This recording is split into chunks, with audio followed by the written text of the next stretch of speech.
Collecting first-party data from your local newsletter subscribers is one of the most important things you need to do when starting your newsletter. Advertisers want to know this stuff, and most importantly, you should want to know exactly who's reading your emails. This means collecting information like location, job titles, the companies people work for, and really any information that you might want to know. So in this video, I'll walk through how to set up your welcome survey for your newsletter and a few questions I think you should be asking. So starting in Beehive here, I'm going to use the same exact newsletter that I made in my last video, the Miami Mix-Up, and we're first going to jump over to audience and then surveys.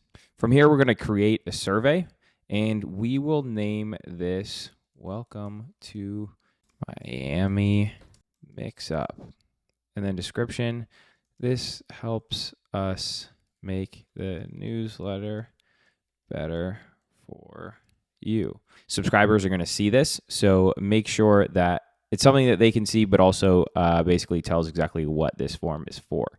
The call to action text, basically to submit the form, that's okay. And then the thank you message, thank you for your submission. Great. Update survey. Now let's go to the form builder. So we're going to ask the first question. And the questions that you ask are really dependent on what you specifically want to know and also what you think advertisers are going to want to know. So with the first one, we could go ahead and start with their suggestion, right? What is your first name? And the cool thing about this is that you can then use custom objects in your emails. So if you want to say like, hi, first name, when you send your email, your newsletter out to all of your subscribers, it's going to use their first name that they actually gave you. So it looks a lot more customized. So this first one, short answer, and then we can add this to a custom field value. So this will keep the inputs from this form in specific fields so that we can use them for custom objects later. So we're going to say first name here, create custom field, add question. Perfect. So this is going to be our first question, and we can make that required so that they have to fill that one out.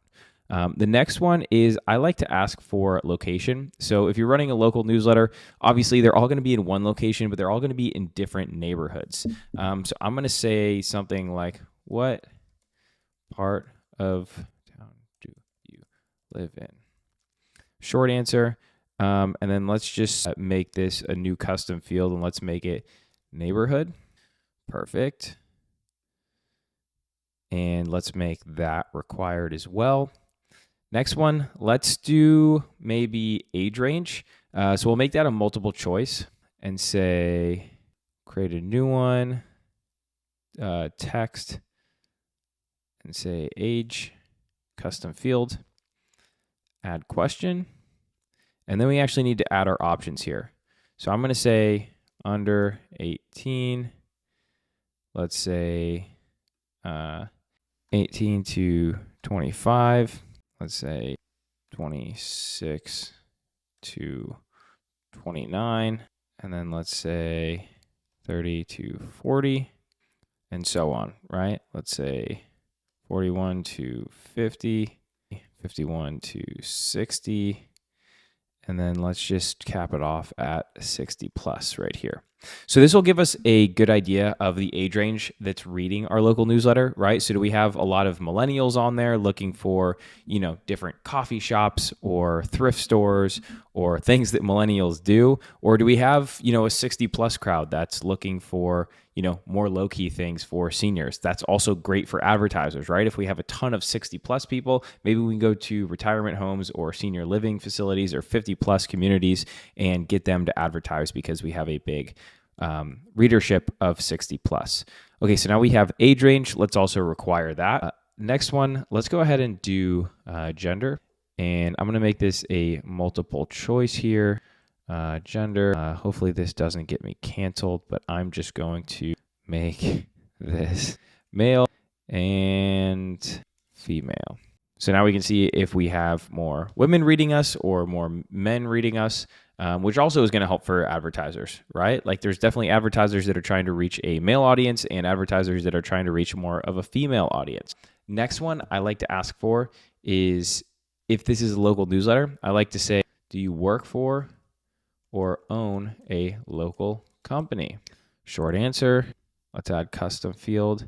Actually, Yeah, short answer, custom field, let's say local biz name, create custom field, add question. And for this one, you know what? Let's change this. Let's delete that. I made a mistake because I actually want to make that multiple choice. I want it to be either yes or no. Do you work for or own a local business name? Actually, I'm going to get rid of that. And I'm going to say work for local biz ? Perfect. And that's going to be multiple choice. Add question. I'm going to make that a yes or no. So let's say yes, no. I'm going to make that required. And then yes, which one?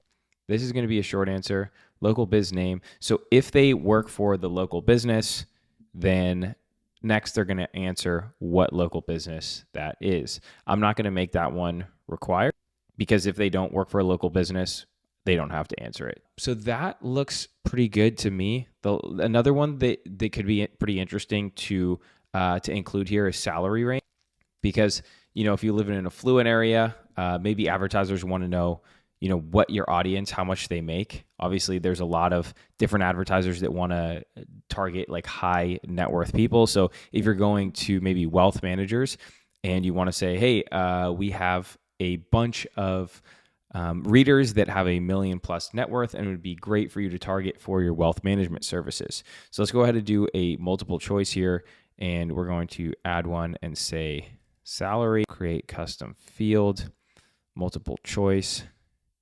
And let's go ahead and make this one pretty basic.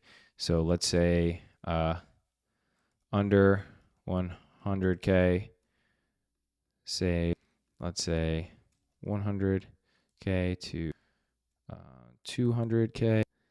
Perfect. Now let's say 200K to 300. Nice. And then let's go ahead and just cap this at 300K plus. Now, obviously, you can make this whatever the more the better, right? But let's require this.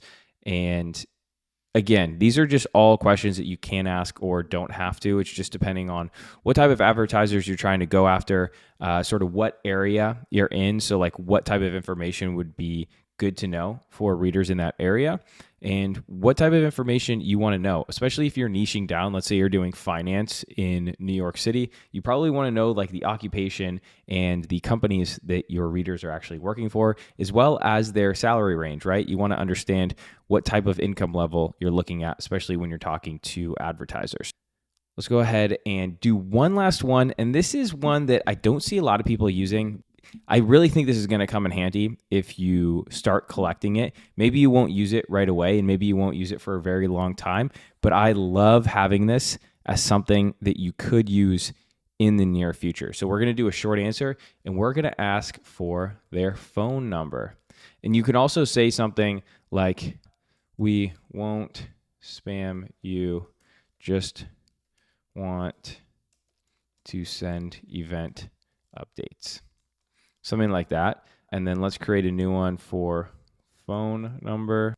Can change that to number, create custom field, add question, and we'll probably leave this one not required in case they don't want to give us our phone number. But just imagine, one day if you want to throw an event for your newsletter and you send out an email blast to all your subscribers, and then you also have the phone numbers of all of your subscribers, and you can send them an SMS text message and say like, hey, sign up for the event right here. You're literally in their pockets as soon as you send out that SMS message. And I think the open rate on SMS or text message is something like 90%, whereas email, it's around 60%. So I think that's slept on. I would recommend it. I started doing it for my own local newsletter, and we have thousands of phone numbers now, and I really think those are going to come in handy one day.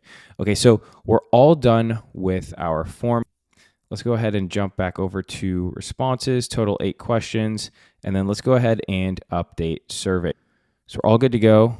Exit out of this. Let's go ahead and click publish survey. Sweet. So now welcome survey is ready to go. The only last thing that we have to do here is you can see the type is set to standalone. We're going to change that to enable as subscribe survey. That way, when someone subscribes to the newsletter, they're going to get this form as a pop-up right after they subscribe. So if we go ahead and take a look at this, new tab. So if we go to the Miami Mixup here, we're going to go to, let's just say Nick Test 123@mail.com. Let's go ahead and subscribe. And then here we can see the form that we just made. So Nick, what part of town do you live in? Right in the middle.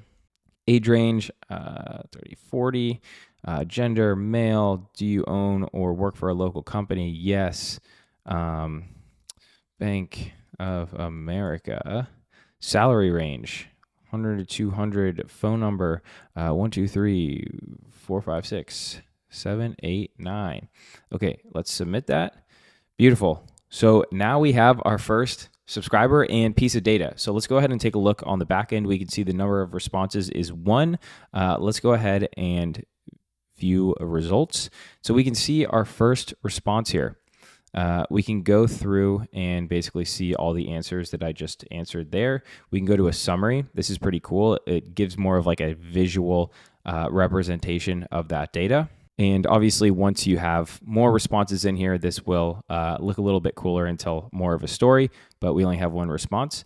And then the last thing you can do here is actually download results. So this will download it into a CSV file, so you can upload it to an Excel file when you have a bunch of responses. That's super handy.